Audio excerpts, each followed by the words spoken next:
officieusement officiel. Welcome to Gojo TV. Welcome to Gojo TV.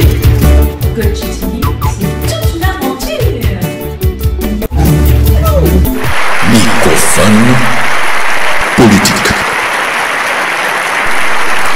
Qui a dit quoi? Je dis bonjour, c'est Kim. Alors, est-ce qu'on pourrait savoir les dommages causés par les essais nucléaires sur la population du Sahara? Alors les dommages sont très importants.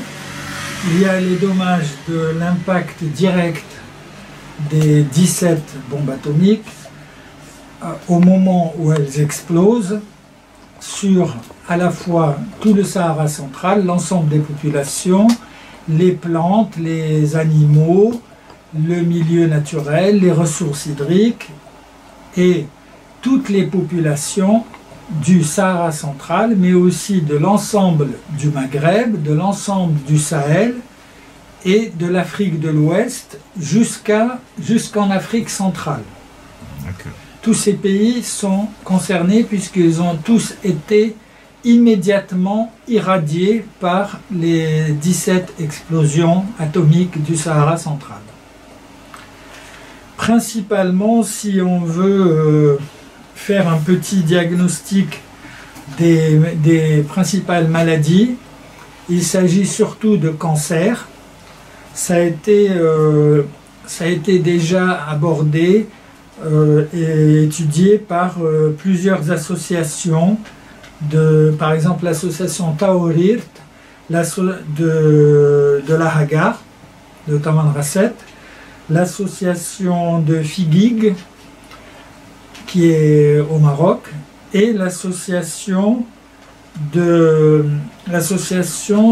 13 février 1960 de Reagan, qui porte le nom de la date de la première bombe atomique dans l'atmosphère, c'est-à-dire la gerboise bleue.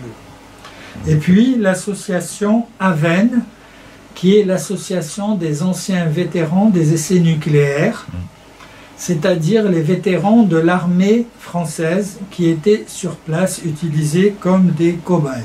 D'accord. Alors, on peut voir tout de suite qu'ils ont été principalement impactés par des leucémies, donc par des myélodysplasies, par des cancers du sein, des cancers du corps thyroïde pour une exposition pendant la période de croissance, donc pour les adolescents et les enfants, des cancers cutanés sauf mélanome malin, des cancers du poumon, des cancers du côlon, des cancers des glandes salivaires, des cancers de l'ésophage, des cancers de l'estomac, des cancers du foie, des cancers de la vessie, des cancers de l'ovaire, des cancers du cerveau et du système nerveux central, des cancers des os et du tissu conjonctif, des cancers de l'utérus, des cancers de l'intestin grêle, des cancers du rectum et des cancers du rein. Ces cancers peuvent toucher des personnes au bout de plusieurs décennies, puisque nous avons des victimes immédiates dans les années 60, mais après, pendant des décennies, jusqu'à aujourd'hui, tous les 10 ans, 20 ans, 30 ans, on a des nouvelles vagues de cancers sur l'ensemble des populations du Sahara central, mais aussi, ce qui est beaucoup plus ignoré par le grand public, c'est que ce ne sont pas que les populations du Sahara central qui sont concernées, mais aussi l'ensemble des populations du Maghreb, d'Afrique de l'Ouest et d'Afrique centrale, et également les populations d'Europe de l'Ouest, puisque toute l'Europe de l'Ouest a aussi été irradiée. par exemple au césium-137 et d'autres éléments radioactifs. Et donc ces cancers peuvent toucher des personnes 30 ans, 40 ans après, 50 ans après. Actuellement, des adultes sont atteints pour avoir été contaminés il y a 30 ou 40 ans. Dans le cas des radiations et des effets génétiques ou d'altération de l'ADN transmissibles aux sujets jeunes ou enfants, les cancers sont la plupart du temps foudroyants. Ainsi, par exemple, dans de nombreuses familles dans les montagnes de la Hagar, du Hogar si vous préférez, des familles Touareg ou des familles du Touat aussi, ont des jeunes enfants, par exemple de 20 ans, ou de 23 ans, 25 ans, qui sont déjà atteints de cancer généralisé. Jusqu'à aujourd'hui. Hein. Il y en a, c'était dans les années 2000, il y en a, c'était dans les années 90, etc. Ces jeunes, à l'âge de 20 ans, 25 ans, décèdent en 1 an, 2 ans, ils sont foudroyés par un de ces cancers dont j'ai cité la liste. Notons aussi que les effets néfastes sur la santé ne se résument pas seulement au cancer, mais aussi aux malformations et tant d'autres conséquences destructrices, dangereuses et pernicieuses sur l'organisme, le système immunitaire et le patrimoine génétique humain. Les négationnistes du FLN à Évian ont livré la population du Sahara oriental et central, estimée à 1 million de personnes au moins, à l'agonie et à la destruction nucléaire, chimique, bactériologique et biologique. Selon un prêtre installé en Algérie, il y aurait un nombre de 40 000 victimes. Bon, c'est un chiffre très approximatif, mais si on compte l'ensemble des victimes depuis les années 60 jusqu'aux années 2020, je pense qu'il y aura au moins 10 ou 20 fois plus de victimes comptabilisées. Et cette comptabilité ne s'arrêtera pas en si bon chemin, car toutes les conséquences n'ont pas encore été appréciées, et leur durée de vie étant de 24 000 ans en 24 000 ans, je vous laisse imaginer le nombre de victimes qu'il pourra y avoir de génération en génération. Pour l'instant, l'État français en a reconnu 27 000. Il est probable que l'évaluation des victimes et des dégâts causés et à venir est un puits insondable qui dépasse probablement l'échelle humaine. Alors je voulais aussi rendre un hommage à M. Larbi Ben Cheikha, qui a réalisé plusieurs films sur l'uranium en Bretagne, qui était utilisé d'ailleurs dans les explosions nucléaires du Sahara. Il a également fait un film sur les explosions nucléaires du Sahara elle-même et sur les explosions à Mururoa. J'aimerais aussi donner un hommage aux membres de la CRIRAD, c'est la commission de recherche et d'information indépendante sur la radioactivité, une association loi 1901 qui a été créée à la suite de Tchernobyl, dont 6000 adhérents comptent de nombreux scientifiques et spécialistes pluridisciplinaires. La CRIRAD a pour mission principale de contrôler la radioactivité dans l'environnement, d'informer ses adhérents, de protéger la population. Alors bien sûr la CRIRAD intervient au niveau français, mais ils ont également participé à des missions au niveau du Sahara. Et bien sûr, ils ont immédiatement constaté des taux de radiation nucléaire exorbitants, inimaginables, qui sont toujours actuels sur les sites des explosions nucléaires. Voilà, sinon, dans l'ouvrage À qui profite le crime nucléaire au Sahara, on rend un hommage historique aussi, à titre posthume, au sultan Mohammed V, qui a, dès les années 1958, 2 ans avant que la première bombe éclate, la gerboise bleue, 2 ans avant, il s'était déjà opposé à ces essais nucléaires, puisqu'il savait très bien que les bases étaient en voie d'être opérationnelles, puisque leur installation a duré plusieurs années.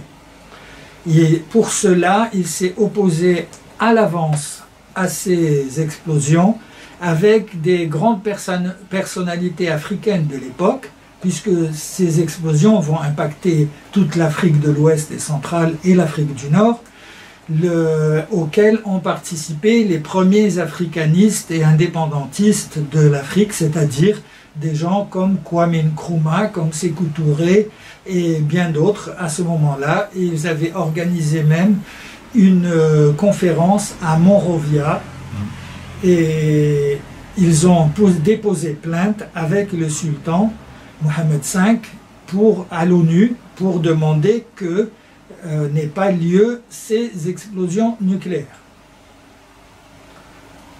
Bien sûr, elles ont eu lieu, et à ce moment-là, le roi Mohammed V avait rappelé son ambassadeur du Maroc à Paris, il l'a rappelé à Rabat, et il a continué à protester jusqu'à sa mort, d'ailleurs qui était très prochaine, puisqu'il est mort en 1961, une année après l'explosion des 4 premières, moins d'une année après l'explosion des 4 premières bombes. Voilà un hommage qui est fait. Et sinon, aucun hommage ne peut être fait, pas du tout. Au contraire, c'est l'inverse d'un hommage, c'est une dénonciation par rapport à l'État algérien ou le FLN. Et je terminerai par une sorte de publicité qu'on aurait pu lire sur les réseaux sociaux en 1960-1961, s'ils existaient déjà. On aurait pu faire un like sur un slogan publicitaire qui serait « Échange, programme militaire nucléaire, bactériologique, chimique, biologique, contre vaste territoire ». Ainsi, celui qui aura refusé les essais nucléaires se verra amputé du Sahara, et celui qui les aura acceptés recevra ce même Sahara en cadeau.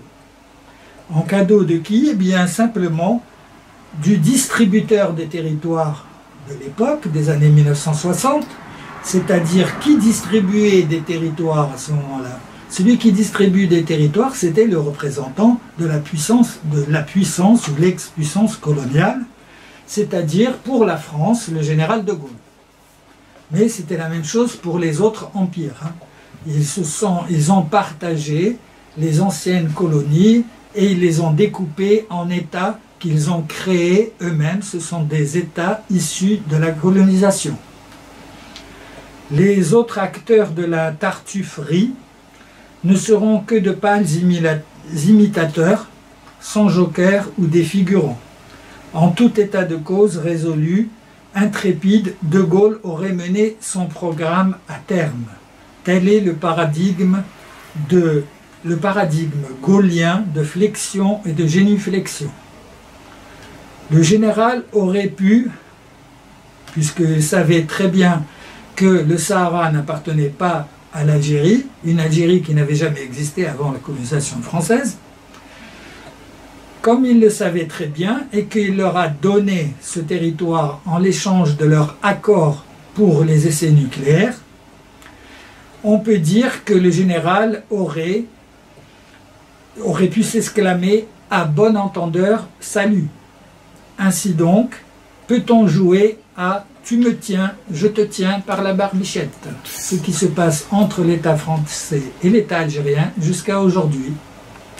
My name is Liv Summer. Yeah, you live here? That's your name? Yeah. Ah, cool. Thank you very much. Yeah, I live here since 1 year and I perform on the streets. Okay. It's over 1 year. Also in winter time I play. Okay. Here and on the other bridge. Yeah. Okay. Good luck.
Le Crump. Ouais, Crump. C avec C. K-R-E-M-P. K-R-E-M-P. Ok. Ça vient de la c'est les routes. Vous venez souvent ici alors? Pas souvent, mais c'est ancien, on commence à venir. D'accord. Beaucoup d'ici ce soir, c'est là. Ah ouais. C'est plus, il y a de l'ambiance.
Le salon du livre. Toujours sur le stand en même temps jusqu'à 14h. Yalo Bibi-san en dédicace.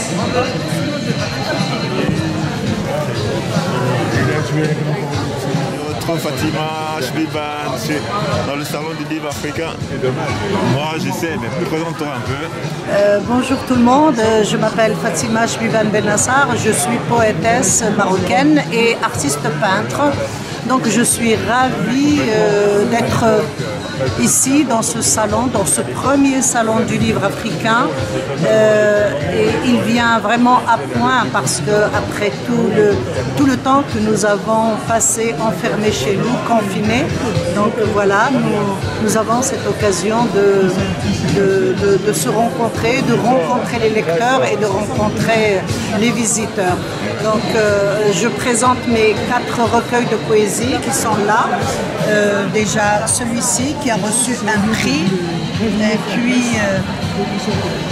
Liane du Désir qui a aussi reçu 2 prix en 2017. Le tout dernier, Liane du Désir qui est bilingue anglais-français. Et je présente aussi le premier recueil qui a été publié en 2006. Donc voilà, je suis ravie de rencontrer les gens, de rencontrer mes lecteurs, mes amis et faire connaissance avec d'autres auteurs, d'autres écrivains. Venez nombreux. C'est un vrai marathon quand même, 3 jours de suite. Pendant 3 jours de suite, c'est une chance inouïe parce qu'on n'a pas l'occasion de faire un salon de 3 jours. On peut faire un salon de 2 jours ou bien on a juste une dédicace à faire pendant, on a un horaire et puis là, on a la chance d'avoir une table à soi pour faire une dédicace, pour faire aussi une rencontre avec beaucoup de gens. Merci beaucoup. En tout cas, c'est moi qui vous remercie. Merci. Et à très bientôt. À très bientôt. Au revoir, Fatima. Mais venez voir aussi mon exposition qui dure jusqu'au 15 octobre et qui se tient au 7 rue Sadi Carnot à Vanves. Voilà. Okay. Merci beaucoup. Merci. Bonne chance. Merci à toi. Toujours sur le stand en même temps jusqu'à 14h. Yalo Bibi-san en dédicace.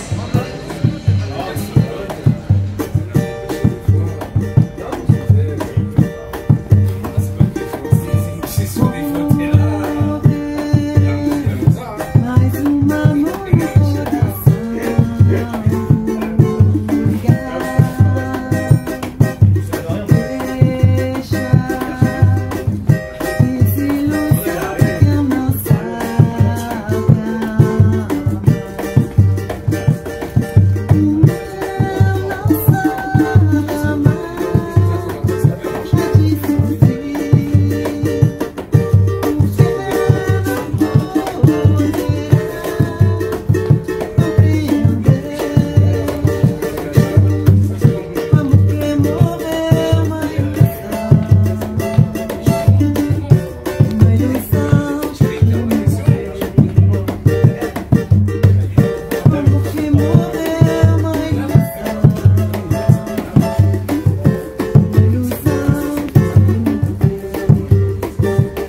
pourrais juste savoir comment le but de votre travail Ah oui, bien sûr, bien sûr.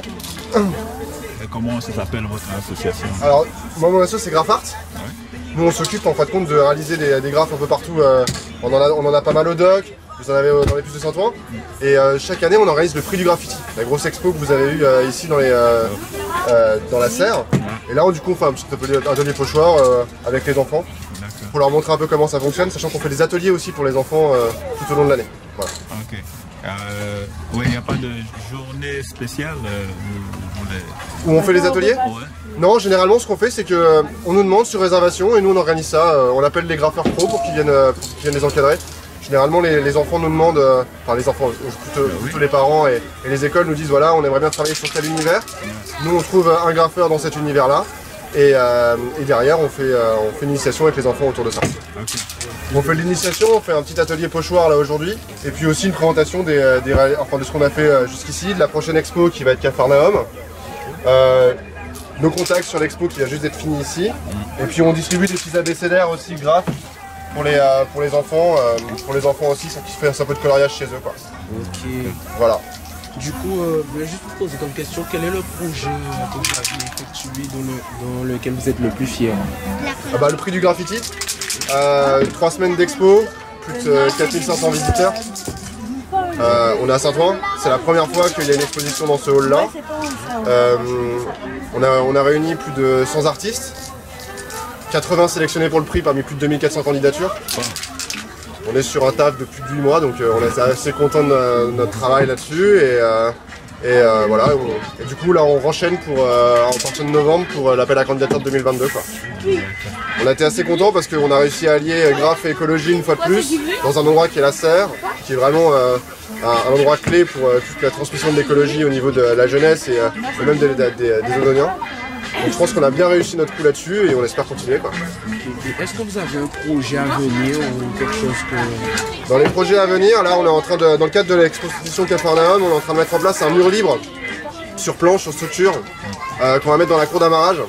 L'idée c'est de présenter une fois par semaine un portrait d'une artiste libre et autour d'avoir un mur libre où les graffeurs peuvent venir avec leur matos et graffer un petit truc. Voilà, on change toutes les semaines, on repasse en blanc et on fait du mur éphémère quoi. Merci. Et puis n'hésitez pas à repasser. N'hésitez pas à passer à Marrage aussi, on a des expos tout le temps. Et puis même si vous voulez apprendre le graphe, si vous avez des potes que ça intéresse, ou des potes graffeurs qui veulent faire des expos, n'hésitez pas à nous les renvoyer, on sera ravis de les accueillir. Merci. Voilà. Merci beaucoup. Merci à vous. Au revoir.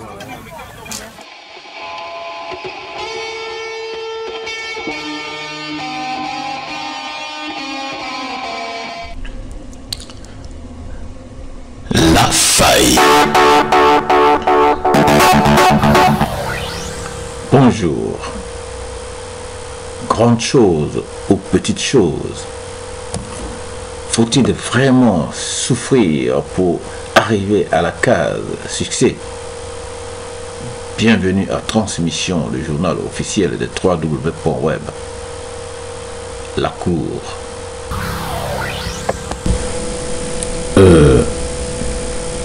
Le succès émane de la difficulté, mais la difficulté n'est pas à chercher. Réaliser de petites choses avec beaucoup d'amour, c'est réaliser de grandes choses. D'accord, la nature a son rôle à jouer. Merci. Au revoir et à bientôt pour une autre idée.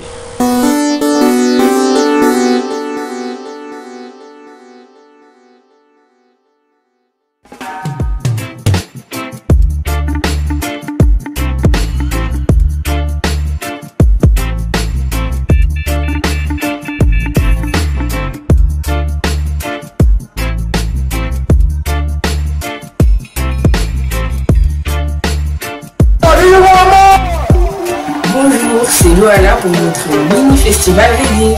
Reggae music, pour les noirs, pour les blancs, les petits et les grands, les gentils, les méchants, tout le monde alors, sinon... Benny Dread. Qu'est-ce que ça fait de passer la moitié de sa vie à Paris et quitter Paris pour revenir en pleine campagne. Ça fait une revitalisation du corps et de l'esprit. Ça te reconnecte à, entre guillemets, à la vraie vie, c'est-à-dire c'est le facteur temps. Le temps se déroule différemment, il est pris aussi différemment. La pensée devient différente parce que, par exemple, le tout de suite où je suis pressé, où tu es obligé d'oublier. Tu as des plantes à mettre 3 semaines à germer, à mettre 5 mois à pousser et tu peux pas forcer la chose. Hein, tu es obligé d'avoir patience et humilité. Donc voilà ce que ça change. Tu redeviens un être humain avec des valeurs humaines. Et elles te sont imposées par la nature elle-même. C'est-à-dire, même si tu n'as pas envie, tu es obligé d'y venir.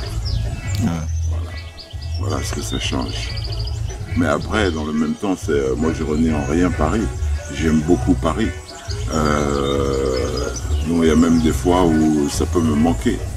Mais donc bon, si tu veux, c'est quand tu quittes Paris, ça me permet d'aborder un principe de la pensée alchimique, donc des alchimistes. À savoir que, en fait, dans notre vie, il y a beaucoup de troubles. Des choses qui mentalement nous dérangent, nous agitent, nous dérèglent psychologiquement. Et une bonne partie est due à ce qu'on appelle l'agitation. C'est-à-dire, il faut arriver à calmer l'agitation. Par la retirer, c'est la vie. Mais il faut calmer l'agitation. Et à partir du moment où tu calmes l'agitation, alors tu peux rencontrer une certaine sérénité. La vie devient beaucoup plus paisible. Donc voilà, ça permet de calmer l'agitation, d'en prendre et surtout d'en prendre conscience. C'est-à-dire, on a beaucoup de choses, on emballe les choses. Hein, maintenant, on parle beaucoup, tout le monde s'exprime beaucoup, utilise beaucoup de mots, sans pour autant forcément savoir quel est le sens profond du mot utilisé. Et donc, bon, tout le monde va parler stress. Bon, le stress, c'est dû à l'agitation. Ouais, et l'agitation, donc, ça perturbe l'esprit, ça perturbe le mental. Donc quand tu quittes Paris et que tu viens t'installer dans un coin vert comme ça, tu quittes l'agitation. Mais donc du même coup, comme je l'ai dit différemment tout à l'heure, mais donc plus clairement maintenant, ça te renvoie vers des valeurs essentielles en fait. C'est quelque part les problèmes s'envolent d'eux-mêmes. Tu comprends? Voilà quoi. Et la télé n'est pas indispensable, les réseaux sociaux c'est pas indispensable, il y a plein de choses que tu te rends compte que bon c'est pas indispensable, c'est que la consommation elle te gâche plus la vie qu'elle t'amène d'éléments positifs. Tu vois, et donc bon quand tu es là, bon la consommation, ton supermarché il est à 16 km, t'as vu? Donc bon, aller-retour, 32 km, t'as perdu ta demi-journée, tout ça. Bon, tu rencontres des gens qui vivent en ville, tous ils tirent la gueule, tous ils sont prisonniers de l'info médiatique. Donc bon, les discussions tournent en rond. Et en fait, si les discussions tournent en rond, ça veut dire qu'à un moment donné, tu finis par avoir des idées courbes. Tu vois, donc ça veut dire que t'avances plus, quoi. Tu demeures dans un truc et tu tournes en rond, tu es enfermé dedans jusqu'à ce que ça puisse te mettre en déprime ou en stress ou te déséquilibrer totalement psychologiquement. Comme je ne suis pas non plus devenu un moine, donc la grande ville c'est bien aussi. Bon, mais il faut le doser. Parce que donc bon, dans la ville tout est faux en fait. C'est vraiment tout est faux. Tout ce que tu peux vivre dans la ville, il y a 80% de faux. Mais est-ce que par moment, ça ne peut pas être lassant aussi de se réveiller avec des chants d'oiseaux tout le temps, ça ne devient pas répétitif? Alors d'abord, il y a des dizaines d'oiseaux. Donc il y a des dizaines de chants. Et quand je dis des dizaines, c'est bien plus parce que les oiseaux produisent différents chants. Un seul oiseau peut produire différents chants. Donc des fois 2, 3, 4, 5 mélodies ou tonalités différentes. Et puis après, les oiseaux, c'est une autre vie. Tu vois, les oiseaux, des fois, si je me réveille trop tard, ils viennent taper au carreau de ma fenêtre. Pour que j'ouvre la porte de la bergerie parce qu'ils ont leur nid dedans et donc c'est plus facile pour eux de rentrer quand la porte elle est ouverte. Ils viennent me chercher aussi, même si je suis dans le jardin derrière, si le chat est rentré dans la bergerie par exemple. Toi, donc si on est là avec le chat rentre dans la bergerie, tu vas les entendre et il y en a qui vont venir me crier ici et dire il y a problème. Et je sais que donc le chat est dans la bergerie. C'est ça, je veux dire, tu sais, c'est pas comme en ville. C'est-à-dire, c'est les choses ici, tu vis avec elles. Tu vis avec elles. C'est pas de la contemplation. Comment je veux dire? Tu as interaction, tu vis avec elles. Tu vois, moi, elles me connaissent, si je rentre dedans, il n'y a pas de panique, il n'y a pas de cri d'alerte, et elles continuent leur micmac, pareil, tu vois. Je veux dire, tu vis avec elles. Tu comprends? Et il y a plein de choses avec lesquelles tu vis. Oui, la jolie petite coccinelle, la jolie petite coccinelle, finalement, tu apprends que c'est un insecte qui vit en symbiose avec les orties. Les orties produisent je ne sais quoi qui permettent aux coccinelles de se reproduire et de bien vivre. Tu vois, en échange de quoi la coccinelle va débarrasser l'ortie d'une partie de ses prédateurs, entre guillemets. Et donc ils sont en osmose, c'est-à-dire c'est dès l'instant où par exemple les orties se sentent attaquées, et ils vont appeler les coccinelles, ils appellent les coccinelles. Et donc les orties, c'est une couveuse à coccinelles, ils sont en symbiose. Et toi tu es au milieu de tout ça, mais la coccinelle t'en as besoin pour ton jardin, l'ortie t'en a besoin pour ton jardin. Donc tu es amené à prendre soin de tout le monde, et pour prendre soin de tout le monde, tu es obligé de les connaître, tu es obligé de faire connaissance. Voilà. Donc c'est pas non, tu peux pas en avoir marre de rien. C'est l'oiseau, il chante parce qu'il est en cours de reproduction, donc il veut se reproduire. Des fois c'est juste parce qu'il fait beau, et puis non, c'est un enchantement. Il n'y a pas de moment où tu peux avoir de lassitude. C'est de la vie de toute manière, c'est de la vie. Voilà, il te charge.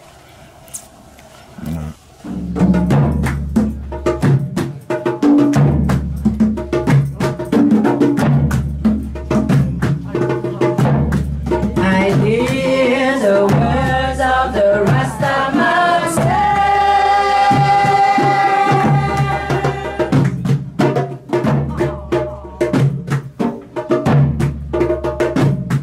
Babylon, your children, come down. Babylon, your children, come down. I think I'm fire.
Blessed love. Yes,